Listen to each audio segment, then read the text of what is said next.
Sir, వక్ఫ్ board ముస్లిమేతరుల ఆస్తులని, గుడులని స్వాధీనం చేసుకుంటుందా? బిస్మిల్లా రెహమాన్ రహీం. మిత్రులారా, అస్సలాము అలైకుం. మీతో ఒక మాట. మనము నిన్న గత ఎపిసోడ్లో వక్ఫ్ సంబంధించినటువంటి కొంత అవగాహన కల్పించుకునే ప్రయత్నం చేస్తున్నాము.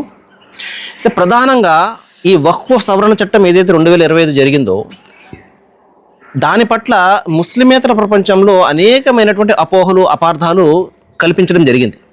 ఒక పద్ధతి ప్రకారము వారిలో ఒక రకమైన భయాందోళన కలిగించే ప్రయత్నాలు చేయడం జరిగింది. తద్వారా ఒక భయం అంటే ఒక అపోహ లేకపోతే ఒక అపార్థం ఏమిటంటే, వక్ఫ్ బోర్డు ఏదైతే ఉందో అది మా ఆస్తులను, మా దేవాలయాలను అది స్వాధీనపరుచుకుంటుంది అన్న ఒక ప్రధానమైనటువంటి అపార్థము. ఇది 100కి 200% ఇది అబద్ధము. ఏమండి, ఇది ఎందుకంటే వక్ఫ్ సంబంధించినటువంటి ఆస్తి కానప్పుడు ఆ వక్ఫ్ బోర్డు అది మాది అని చెప్పేసి క్లెయిమ్ చేయలేదు కదా. ఎవరైనా నాకు సంబంధించినట్టు ఆస్తిలో మరొకరు వచ్చి ఇది నాది అని చెప్తే అది వారికి ఎంత మాత్రం కూడా వెళ్ళదు కదా, కోర్టులు ఉన్నాయి కదా. కాబట్టి ఒక ఆస్తిని వక్ఫ్ బోర్డు ఇది మా వక్ఫ్ సంబంధించిన ఆస్తి అని ప్రకటించినప్పుడు అది వారిది అని చెప్పేసి నిరూపించారు వాళ్ళు. అదేవిధంగా అక్కడ ఏళ్ల తరబడి ఉంటున్నటువంటి వాళ్ళు ఎవరైతే ఉన్నారో అది వక్ఫ్ది కాదు, ఇది మా సొంత ఆస్తి అని చెప్పేసి వాళ్ళు కూడా నిరూపిస్తారు.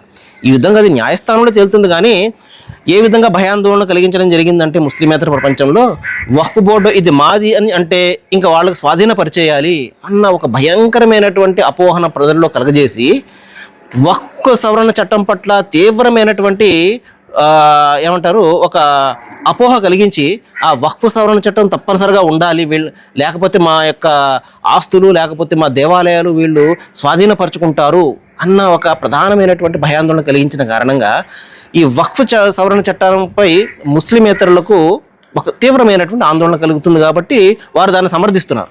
ఏమండి, కానీ వాస్తవానికి ఆ విధంగా లేదు.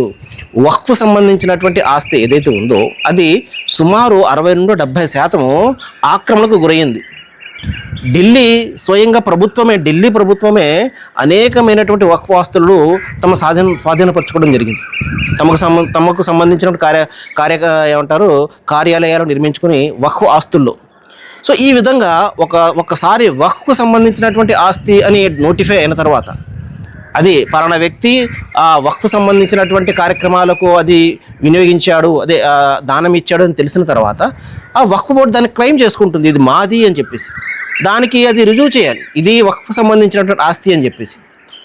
అప్పుడు మాత్రమే అది వక్ఫ్ సంబంధించిన ఆస్తి అవుతుంది. కానీ ఎవరిది పడితే వాళ్ళు వెళ్ళి ఇది మాది మాకు ఇచ్చేయండి అని చెప్తే అది